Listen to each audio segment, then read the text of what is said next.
Rebonjour messieurs, bienvenue à cette quatrième session ensemble, les dernières sessions ensemble sur les héros de la foi, sur cette série de capsules, série d'enseignements, série de messages d'encouragement qu'on a parcouru ensemble. On a vu déjà 3 personnages et on va voir le dernier, quatrième personnage ensemble aujourd'hui pour cette série des héros de la foi. Et aujourd'hui, on va regarder à Gédéon. Gédéon qui était un jeune homme que Dieu a choisi. Et Gédéon, c'était le plus petit. Et peut-être on se sent comme ça aujourd'hui, nous aussi. Alors que tu écoutes cette vidéo-là, tu te dis, moi aussi, je me sens petit des fois face aux défis que j'ai à relever, face aux choses que Dieu place devant moi. Et Gédéon était comme ça, il se sentait comme le plus petit. Dans Juge chapitre 6, verset 6, ça nous dit ceci. On va lire l'histoire ensemble, ensuite on va y revenir. Ça dit « Les Israélites furent réduits à une grande misère par les Madianites et ils implorèrent l'Éternel. » Les versets 11 à 16 qu'on va lire ensemble maintenant.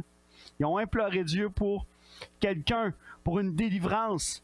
Et verset 11, ça nous dit « L'ange de l'Éternel vint s'asseoir sous le chêne qui se trouvait à Ophra, dans la propriété de Joas, un homme de la famille d'Abiézer. Gédéon, un fils de Joas, était en train de battre le blé dans le pressoir raisin pour le cacher des Madianites. L'ange de l'Éternel lui apparut, il dit « L'Éternel est avec toi, guerrier valeureux. » Gédéon lui répondit « De grâce, mon Seigneur, si l'Éternel est avec nous, pourquoi tant de malheurs s'abattent-ils sur nous? Où sont donc tous ces prodiges que nos pères nous ont racontés en nous disant que l'Éternel nous a fait sortir d'Égypte?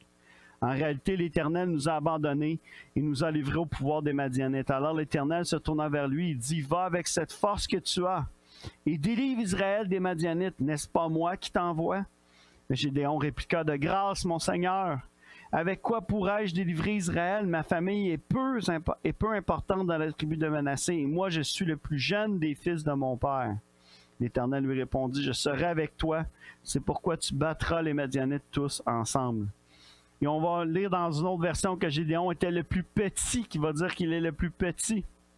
Israël crie à Dieu ici. Et dans leur détresse, comme toujours, Dieu répond et leur suscite un héros. Mais soyons honnêtes, est-ce qu'on aurait choisi Gédéon comme héros pour délivrer le peuple d'Israël à ce moment-là? Est-ce qu'eux l'auraient choisi s'il y avait eu le choix? Gédéon n'a rien d'un personnage qui est puissant. Il n'est ni éloquent, ni impressionnant par son aspect physique. C'est un gars qui a un métier bien ordinaire, une place bien ordinaire dans la société. Il est en train de battre du froment.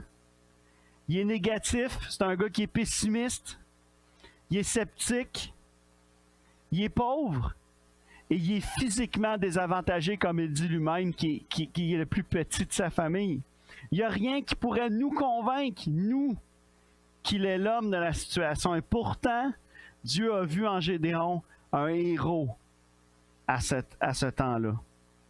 Gédéon, c'est le plus petit des héros. On le sait dans l'histoire, dans la Bible, comment que Gédéon est considéré comme qui se dit lui-même comme le plus petit. Et Dieu va l'appeler en disant, « Vaillant héros, l'Éternel est avec toi, vaillant héros. » Alors déjà, cette appellation-là, Gédéon la refuse quasiment en partant en disant « Seigneur, voyons, c'est sûr que je ne suis pas le bon gars, tu n'as pas choisi le bon. » Il se dit le plus petit dans Juge chapitre 7, le verset 2.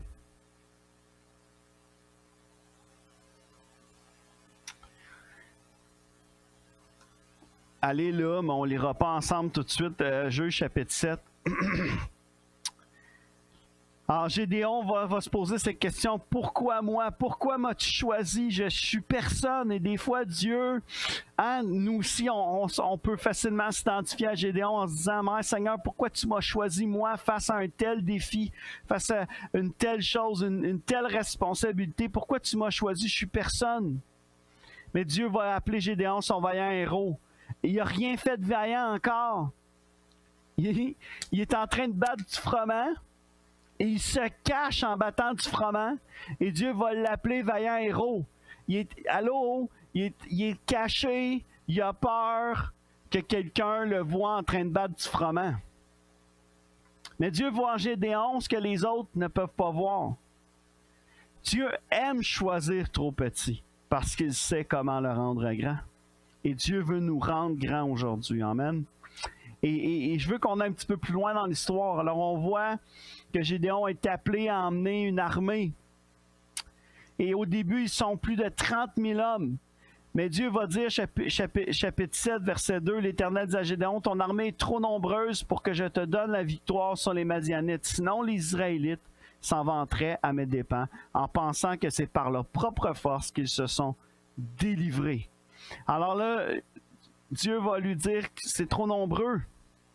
Vous êtes trop nombreux.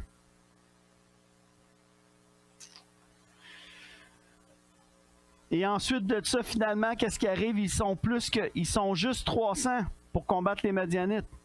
Parce que Dieu choisit 300 hommes. Ce qui est incroyable dans tout ça, c'est qu'à aucun moment Gédéon et ses 300 hommes vont se battre pour avoir la victoire. Jamais. Versets 15 à 21, ça nous dit. Lorsque Gédéon eut entendu le récit du rêve et son interprétation, il se prosterna, puis il retourna au camp d'Israël et cria « Tout le monde debout, car l'Éternel vous donne la victoire sur l'armée de Madian. » Gédéon divisa les 300 hommes en 3 groupes et remit à chaque soldat un corps et une cruche vide dans laquelle fut mise une torche allumée. Il leur dit, vous me regarderez faire et vous ferez exactement comme moi.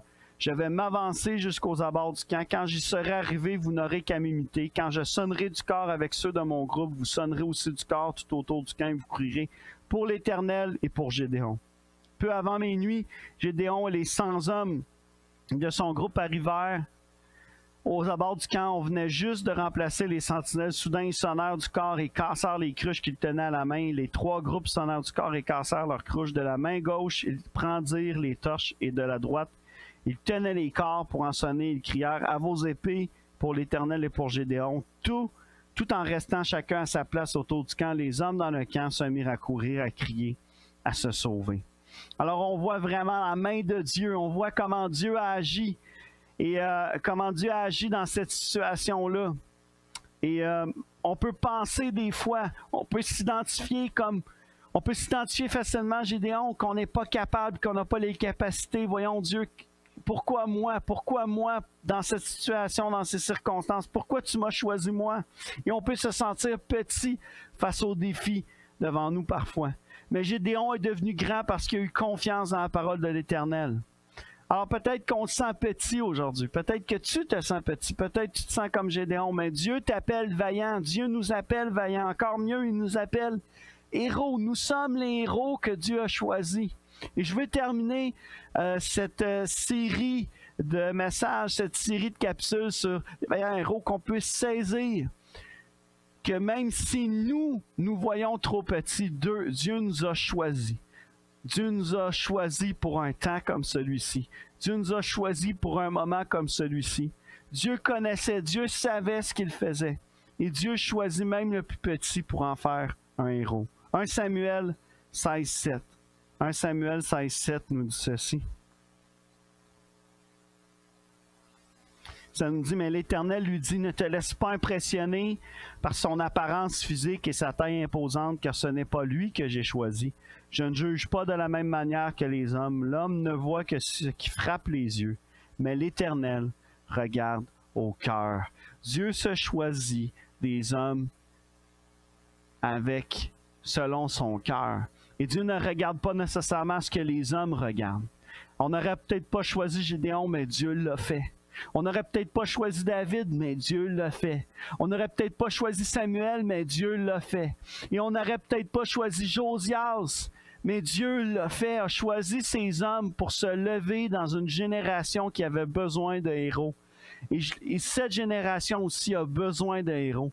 Et Dieu nous appelle à nous lever en tant qu'hommes, en tant qu'hommes, enfants de Dieu, pour avoir un impact dans la génération, dans cette génération, dans un temps comme celui-ci. Nous devons nous lever.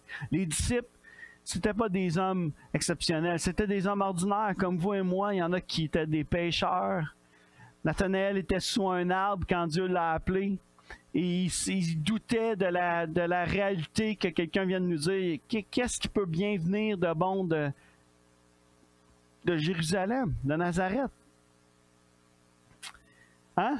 Et Jésus va arriver, il va lui dire, parce que je t'ai dit que je t'ai vu sous le figuier, tu penses que tu crois? Mais je te dis, il va arriver bien d'autres choses. Bien d'autres choses. Alors, Nathanaël lui aussi, mais les disciples en général, et nous faisons partie de ces hommes que Dieu a choisis. En réalisant aujourd'hui que nous ne sommes pas trop petits. Et que si tu te sens trop petit aujourd'hui, Dieu veut te rendre grand.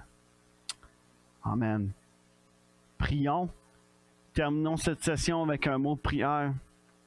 Et on veut relâcher chaque chose qui a été reçue durant ces différentes capsules. Et vous relâchez. Là où vous êtes, dans le milieu où vous êtes, où vous travaillez, dans les églises là où vous êtes, afin que vous puissiez vous lever et devenir ces héros de la foi que Dieu vous appelle à être. Et Dieu va vous donner capacité. Dieu va vous donner force et courage pour accomplir ce qu'il vous appelle à accomplir. Amen. Père éternel, on veut te remercier pour ta parole aujourd'hui. Je te prie pour chaque homme qui écoute, chaque homme qui entend, chaque homme qui se sent trop petit face aux défis, face à ce que tu as mis devant eux. Père, je te prie que tu puisses, que ces hommes puissent aller avec la force qu'ils ont, avec ce qu'ils ont, et toi tu vas ajouter, Seigneur. Toi tu vas ajouter, toi tu vas réaliser, Seigneur Dieu. C'est toi qui vas donner la victoire à ces hommes, Seigneur Dieu. Père, je te prie que ces hommes puissent obéir, puissent rentrer dans l'appel, puissent s'activer, obéir à ce que tu veux faire dans leur vie. Merci pour les héros que tu vas élever à travers cette génération aujourd'hui. Merci pour ceux qui écoutent et qui entendent, et que ces hommes qui écoutent aujourd'hui puissent s'élever là où ils sont comme des héros de la foi, comme tu les appelles à devenir. Dans le nom de Jésus, on te prie. Amen. Soyez bénis grandement. Et ça a été un réel plaisir, un réel privilège d'être parmi vous, de pouvoir vous communiquer ce que Dieu a placé sur mon cœur à travers ces différentes sessions. Et je veux juste vous souhaiter vraiment une bonne continuité. Soyez bénis et peut-être on va se revoir une prochaine fois. En attendant, merci d'avoir été avec nous et d'avoir écouté, d'avoir pris part à ces différentes capsules. Et on vous relâche. Merci d'avoir été là. Bye bye tout le monde.